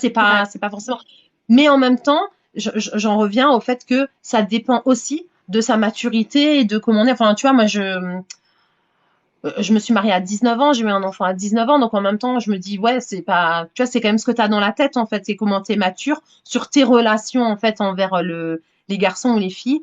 Et, voilà, je crois quand même que chacun sait un petit peu ce qui est pour lui, pas pour lui. Et voilà, aujourd'hui, il y a Internet, voilà, faut regarder sur Amazon, sur Booknote, sur tous les Goodreads, etc. Voilà un petit peu les retours, qu'est-ce qui est dit, et si on pense que c'est pour soi ou pas pour soi, quoi. C'est pour ça, après, je pense aussi qu'il y a toute cette vibe un peu avec TikTok, les réseaux sociaux, etc. Où il y en a beaucoup qui, je sais pas, peut-être veulent peut-être grandir trop vite ou genre suivre les Mais tendances. en fait, ça me fait toujours un peu sourire quand on dit que avec TikTok, les jeunes ont envie de grandir plus vite. On a toujours voulu grandir plus vite avant TikTok, avant Instagram, avant les réseaux sociaux. Moi, j'ai toujours voulu avoir plus que l'âge que j'ai, enfin, plus aujourd'hui, mais j'aimerais bien plus jeune. Mais moi, j'ai toujours voulu être plus âgée que ce que je suis. Et tout ce qu'on m'interdisait de faire, j'avais envie de le faire. Donc, tu vois, je parlais encore aujourd'hui avec Noémie Dany du fait que dans un Cultura, ils ont mis un trigger warning en fait sur Palisade Park en disant qu'il fallait pas le lire avant 16 ans. Là-dessus, à la limite, j'ai pas de problème. Et derrière, enfin, c'était listé toutes les choses auxquelles il fallait faire attention parce que mon livre parlait alors scène de sexe, ok, mais donc il était marqué viol, harcèlement, machin, parce que c'est une fiche standardisée pour tous les livres. Mais en fait, Je trouve que d'estampiller un livre en disant c'est moins de 18 ou moins de 16, à part donner encore plus envie aux jeunes de le lire, je suis pas certaine que ça produise un réel effet. Donc si tu veux, la démarche de départ est bonne. C'est bien de vouloir faire attention parce que il y a des parents oui qui achètent peut-être des livres sans faire attention à leur gamin. Ok, soit, c'est vrai qu'il faut prévenir, mais de le banaliser complètement sur tous les livres, je suis pas certaine que ce soit malin en tout cas. Et de banaliser l'affiche en notant que sur n'importe quel livre que le problème du livre c'est qu'il comporte des scènes de sexe, de violence, de viol, d'agression. En fait, il faudrait faire, allez, ça demandera forcément beaucoup plus de temps et c'est pour ça qu'ils ne le font pas, c'est de noter exactement qu'est-ce que contient ce livre. Donc, par exemple, Palisade Park, l'interdire au moins de 16, parce qu'il y a des scènes de sexe explicites. Là-dessus, il n'y a aucun problème. Mais de noter sur tous les livres que c'est parce qu'il y a de la violence, des viols, des agressions sexuelles, à mon sens, ça n'a pas de sens, en fait. Et de vraiment leur dire, noir sur blanc, moins de 16 ans, on n'achète pas ce livre, à part à leur donner envie de l'acheter. Tu vois, quand on t'interdit de faire quelque chose quand t'es gosse, ben tu veux le faire. C'est tout. C'est vrai. C'est tout. Donc, je suis Je pas pense qu'ils certaine que le ce font soit la juste- bonne démarche. C'est ça. Je pense qu'ils le font juste un peu pour se dédouaner, genre en mode nous on a prévenu. Oui, Après, oui, c'est ça. Peut-être, peut-être. C'était aussi pour agir, je pense, d'une certaine façon, parce que on le sait, il y a le côté captif qui a déclenché tout un truc en disant, ben voilà, on peut pas lire, il y a des filles de 13 ans qui lisent Captive. Alors, je jugerai pas, j'ai pas lu Captive, donc je ne sais pas, mais je veux dire, à un moment donné, tu vois, c'est particulier à un livre, et je trouve ça dommage de forcément le faire répercuter sur toute la romance, carrément, tu vois, ouais, j'ai c'est trouvé vrai. que c'était un peu une action, voilà, un peu, après, quand on me l'a montré la fois sur le coup, ouais, je me suis dit, ça m'a saoulé grave sur le moment. Et après, je me suis dit, oh, voilà. Enfin, voilà. Je pense pas que ce soit la bonne façon de faire. Mais qu'est-ce que je peux faire moi? J'ai envie de te dire, je peux pas faire grand-chose. Je sais que mes lectrices savent, voilà, elles savent ce que j'écris. Elles savent qu'il n'y a pas de viol et de scènes de violence, etc. dans Palisade Park. Je crois que quand on lit le résumé, c'est assez clair. Et par après, vraiment, je me suis dit que de le généraliser la même étiquette pour tous les livres, je pense que tout le monde aura compris que voilà, c'est faire une généralité sur quelque chose où il n'y avait pas lieu d'en faire en fait. Mais bon. Mais Et surtout puis c'est que comme comme comment tu juges qu'un livre peut être moins de 16 ou un autre moins de 18, tu vois, c'est un peu pour 2 ans. Qu'est-ce qui change dans ces 2 ans, foncièrement? Je vois pas trop. bah, c'est comme après pour les films interdits au moins de 16, interdits au moins de 12, des Voilà. trucs comme ça. Je suis d'accord. Ah, surtout, moi, ce que je trouve bizarre, c'est que tout le monde en fasse tout un peu un pataquès maintenant, comme je dis justement avec Captive, etc. Alors que par moi, je me rappelle quand 50 nuances degrés sont sortis, ou les After, ou les Non mais trucs comme ça. complètement.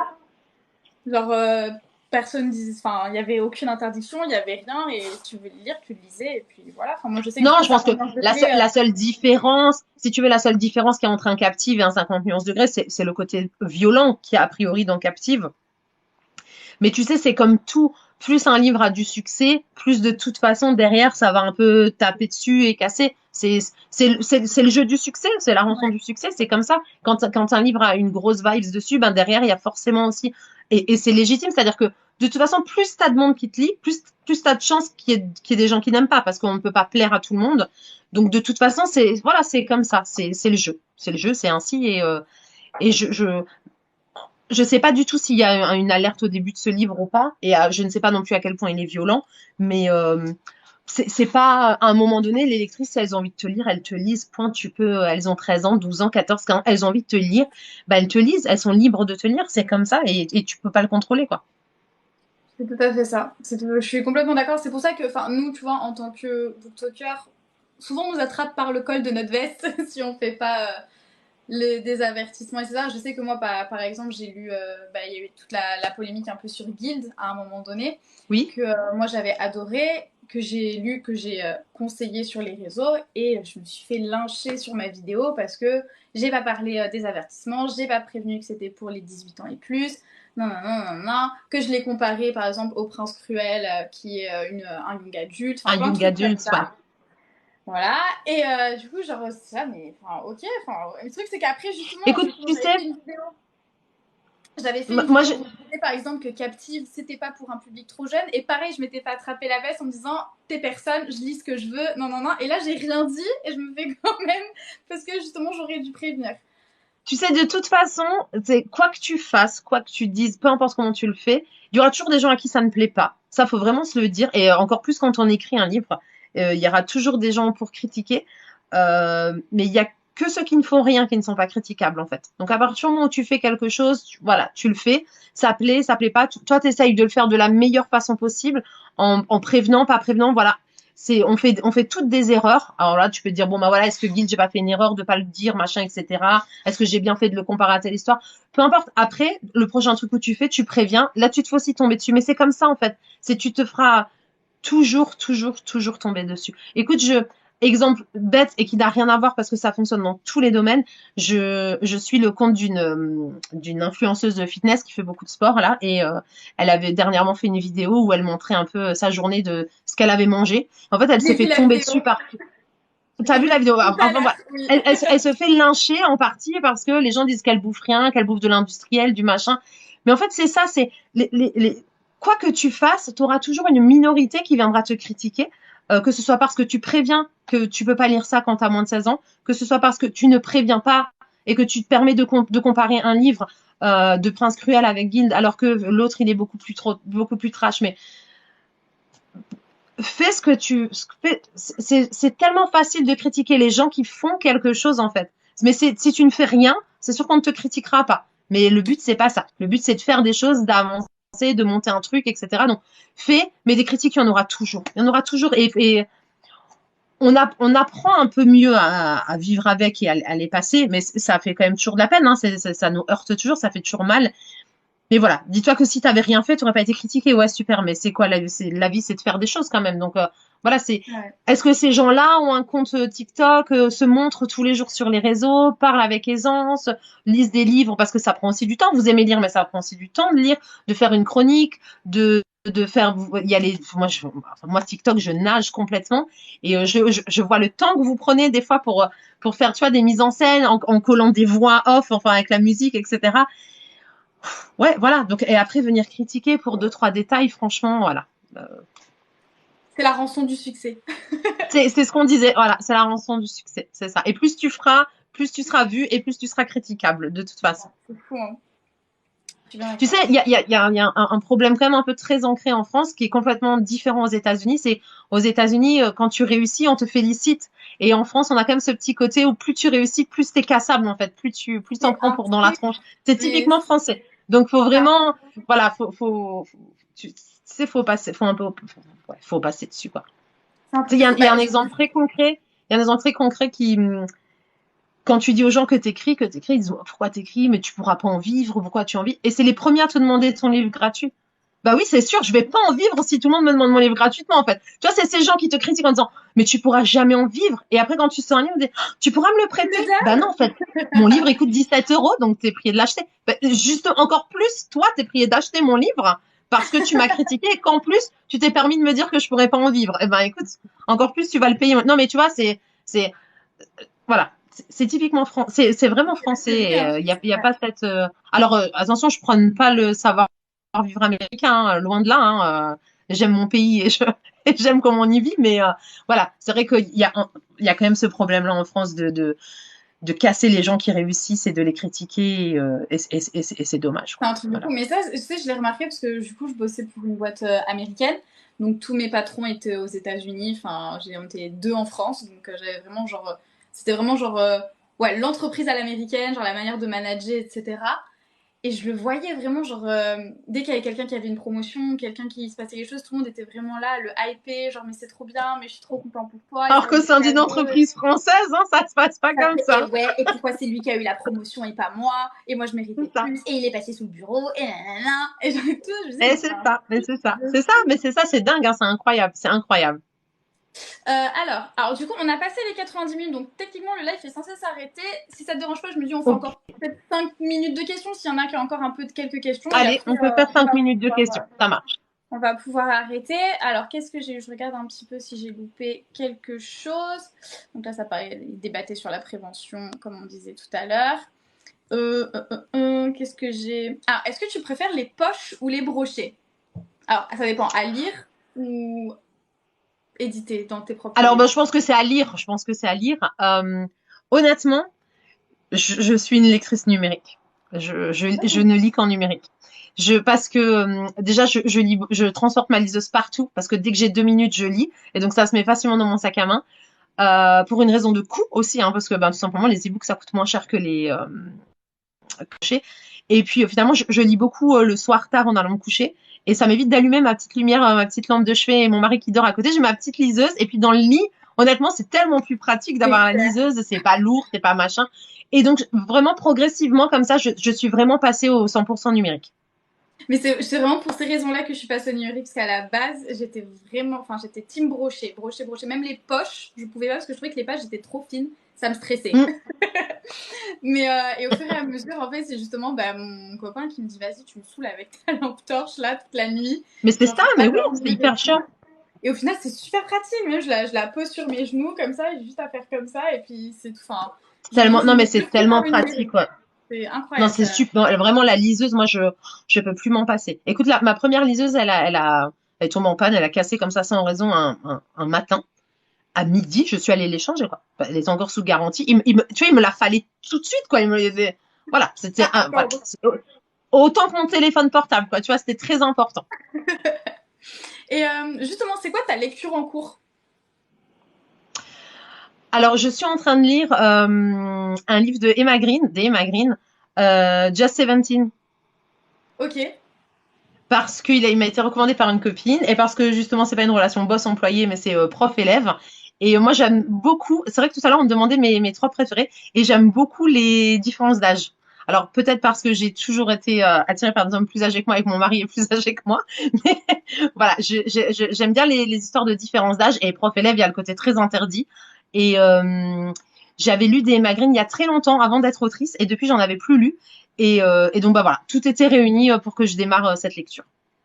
Tu vas lire leur nouveauté qui sort à la Ah, fin mais du mois, je crois. elles ont tellement de livres que je n'arrive pas à suivre. Mais voilà, j'avais lu, genre, je sais jamais comment il s'appelle, mais le héros s'appelait Vadim, je crois.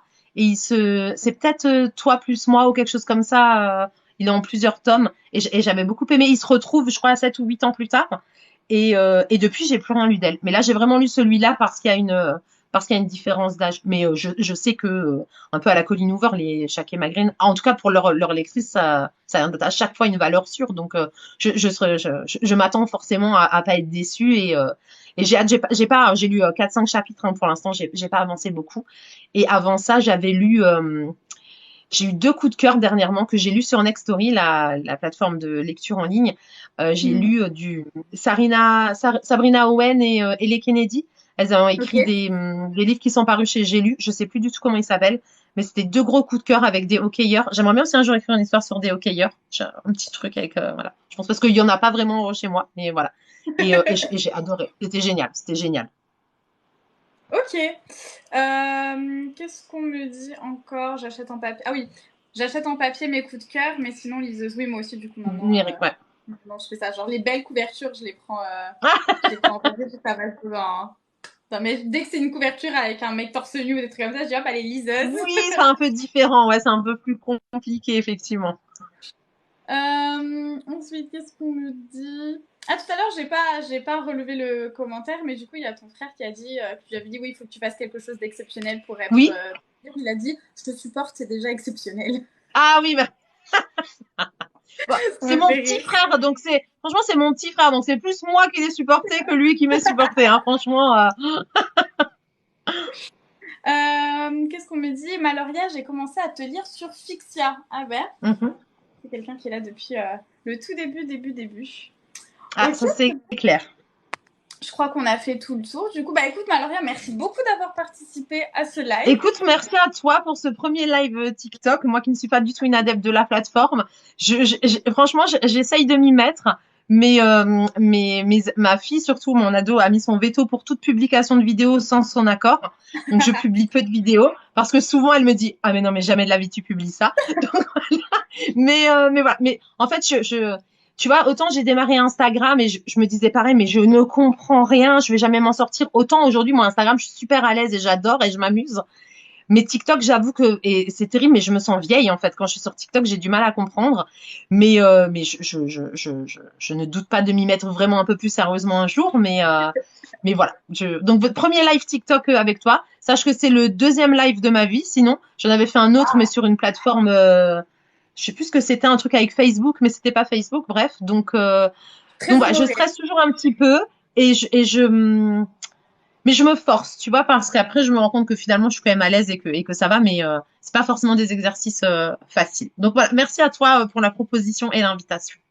Bah, très contente que tu aies accepté, très honorée d'avoir été du coup ton premier live Tout à TikTok. Je fait. crois que t'as quand même passé un bon moment. Et, Super, c'était extra, merci. et j'ai hâte de te rencontrer du coup bah, au salon du livre à Paris à la fin du mois. Eh ben, on se voit bientôt alors, hein. Ça marche. Je te souhaite une belle soirée tout le monde. Et passez une Merci. bonne nuit. Ah, salut! Bonne soirée à tout le monde, bonne nuit. Salut.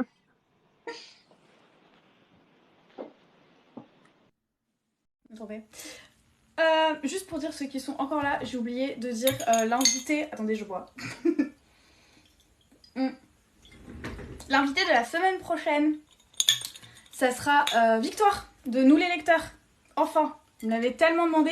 Et sachez que c'est une des premières à qui j'ai demandé de participer au live, sauf que madame a un emploi du temps de ministre. Du coup, on a bloqué cette date depuis début mars, fin février. Donc voilà, donc ça va être Vic et j'espère que ça va être cool et que vous allez être nombreux. Et voilà, et ensuite je pense que du coup on fera une petite pause au niveau des lives parce qu'il va y avoir le salon du livre, donc je serai pas là. Après peut-être que je ferai un live le dimanche soir, j'essaie de voir parce que je serai avec du coup toutes les filles de BookTok, donc peut-être qu'on fera un truc tous ensemble ou je sais pas, mais c'est pas sûr vraiment.